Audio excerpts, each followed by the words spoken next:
അസ്സലാമു അലൈക്കും വറഹ്മത്തുള്ളാഹി. ബിസ്മില്ലാഹിർ റഹ്മാനിർ റഹീം. ലൂത്ത് നബി, സാലിഹ് നബി, ഷുഐബ് നബി എന്നീ 3 പ്രവാചകന്മാരുടെ സമുദായങ്ങൾ ഭൂമിയിൽ ധിക്കാരം കാട്ടിയതിൻ്റെ പേരിൽ ശിക്ഷയിലൂടെ നശിപ്പിക്കപ്പെട്ട ചരിത്രങ്ങളാണ് ഇതുവരെ പറഞ്ഞു വന്നത്. ഇനി ഈ സൂറത്തിൻ്റെ സമാപന സൂക്തങ്ങളായിക്കൊണ്ട് മുഹമ്മദ് നബി സല്ലല്ലാഹു അലൈഹി വസല്ലമയോട് പറയുന്ന ആയത്തുകളാണ് ഈ സൂറത്തിൻ്റെ അവസാനം വരെ പറയുന്നത്. ഈ വിവരണത്തിൻ്റെ ഒക്കെ പശ്ചാത്തലത്തിൽ, അതായത് മുൻ പ്രവാചകന്മാരുടെ സമുദായങ്ങളുടെ ചരിത്രം വിവരിച്ചതിൻ്റെ പശ്ചാത്തലത്തിൽ ക്ഷമയോടെയും സ്ഥൈര്യത്തോടെയും അള്ളാഹുവിൽ തവക്കുൽ ചെയ്തുകൊണ്ട് തൻ്റെ പ്രബോധന പ്രവർത്തനങ്ങളുമായി താങ്കൾ മുന്നേറുക. അള്ളാഹു ഈ ദുനിയാവിനെയും അതിലുള്ളതിനെയുമൊക്കെ സൃഷ്ടിച്ചിട്ടുള്ളത് വളരെ കൃത്യമായ ലക്ഷ്യത്തോടെയാണെന്ന് മനസ്സിലാക്കുക. ആ ലക്ഷ്യത്തെ വിലയിരുത്തുന്നതും ആ ലക്ഷ്യം പൂർത്തീകരിച്ചോ എന്ന് കൃത്യമായി പരിശോധിക്കുന്നതുമായ ഒരു സന്ദർഭം വരാനുണ്ടെന്നും ആ ലക്ഷ്യപ്രാപ്തിയിൽ അള്ളാഹുവിൻ്റെ നിർദ്ദേശങ്ങൾ പാലിച്ച് നിലകൊണ്ടവർക്ക് നല്ല പ്രതിഫലവും ആ ലക്ഷ്യപ്രാപ്തിക്കുള്ള അവസരം പാഴാക്കിക്കളഞ്ഞവർക്ക് അതിൻ്റെ തിക്തമായ ഫലങ്ങളും അനുഭവിക്കേണ്ടി വരുമെന്നും, അതുകൊണ്ട് താങ്കൾ മറ്റുള്ളവരെ ആകർഷിക്കുന്ന സ്വഭാവത്തിൽ വിട്ടുവീഴ്ചയോടെയും ക്ഷമയോടെയും താങ്കളുടെ ദൗത്യം നിർവഹിക്കുക എന്നും മുഹമ്മദ് നബി സല്ലല്ലാഹു അലൈഹി വസല്ലമയോട് സൂചിപ്പിക്കുന്നതാണ് ഇന്ന് പഠിക്കുന്ന 85-86 ആയത്തുകളുടെ ആശയം. വമാ ഖലഖ്നസ് സമാവാതി വൽ അർള വമാ ബൈനഹുമാ ഇല്ലാ ബിൽ ഹഖ്. ആകാശങ്ങളെയും ഭൂമിയെയും അവക്കിടയിലുള്ളതിനെയൊക്കെയും യാഥാർത്ഥ്യമായി കൊണ്ടല്ലാതെ നാം സൃഷ്ടിച്ചിട്ടില്ല.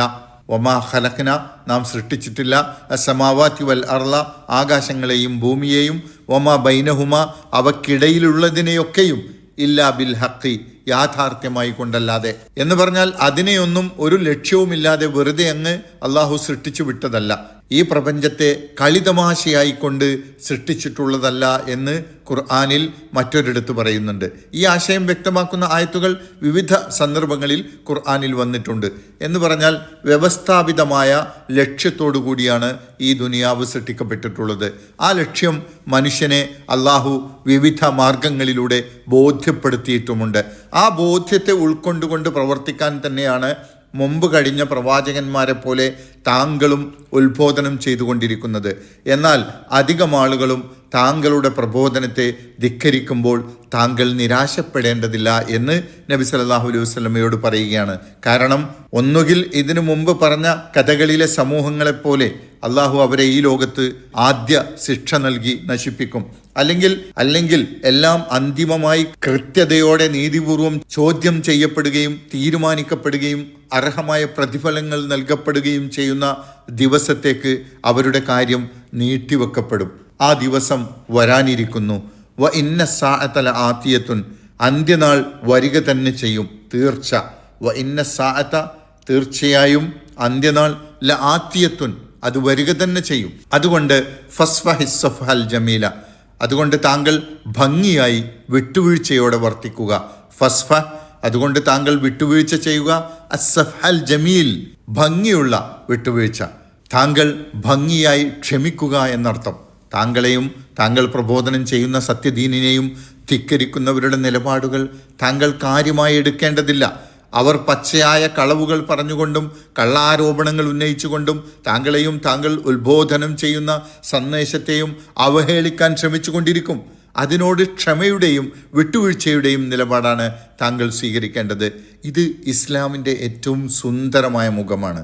ശത്രുവിൻ്റെ ദ്രോഹങ്ങൾക്ക് അതേ നാണയത്തിൽ പ്രതികരിക്കാതിരിക്കുക, അതോടൊപ്പം നിരാശപ്പെടാതിരിക്കുക.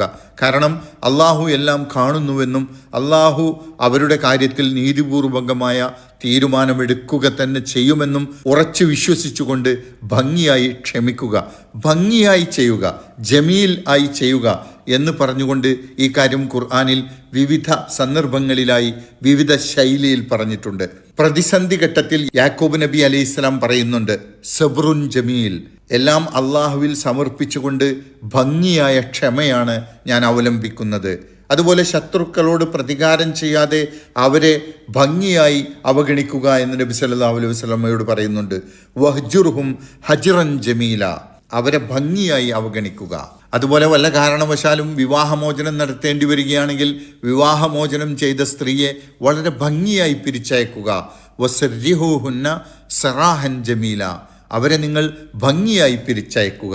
ഇതൊക്കെ സൂചിപ്പിക്കുന്നത് ശത്രുതയും പ്രതികാരവും വിരോധവും ഒന്നും ഇസ്ലാമിൻ്റെ ഭാഷയല്ല എന്നാണ്. തുടർന്ന് അള്ളാഹുവിൻ്റെ മഹത്വം പറയുകയാണ്, ഇന്ന റബ്ബക ഹുവൽ ഖല്ലാഖുൽ അലീം, തീർച്ചയായും താങ്കളുടെ റബ്ബ് സർവവും അറിയുന്ന, നന്നായി സൃഷ്ടിക്കാൻ കഴിയുന്നവനാകുന്നു. അള്ളാഹുവിൻ്റെ അറിവിൻ്റെയും സൃഷ്ടിവൈഭവത്തിൻ്റെയും മഹത്വം അത്യുന്നതമാണെന്ന് വിശേഷിപ്പിക്കുകയാണ്. ക്ഷമയോടെ ദൗത്യം നിർവഹിക്കുക എന്ന് പറഞ്ഞതിന് ശേഷം ഇത് പറയുമ്പോൾ അതിലൂടെ സൂചിപ്പിക്കുന്നത് അള്ളാഹുവിനറിയാം താങ്കളുടെ ദൗത്യം വിജയിക്കുമെന്നും ഈ ശത്രു സമൂഹത്തിന് ശേഷം താങ്കളുടെ അനുയായികളായി ജീവിക്കുന്ന ഒരു ഉത്തമ സമൂഹത്തെ അള്ളാഹു സൃഷ്ടിച്ചെടുക്കുന്നതാണ് എന്നൊക്കെയുള്ള സൂചന ഇത് ഉൾക്കൊള്ളുന്നുണ്ട് എന്ന് ഇബ്നു ആഷൂറിനെ പോലെയുള്ള ഖുർആൻ മുഫസ്സിറുകൾ വ്യാഖ്യാനിച്ചിട്ടുണ്ട്. അള്ളാഹു സുബ്ഹാനഹു വ തആല നമ്മെ അനുഗ്രഹിക്കുമാറാകട്ടെ. അസ്സലാമു അലൈക്കും വറഹ്മത്തുള്ളാഹി വബറകാതുഹു.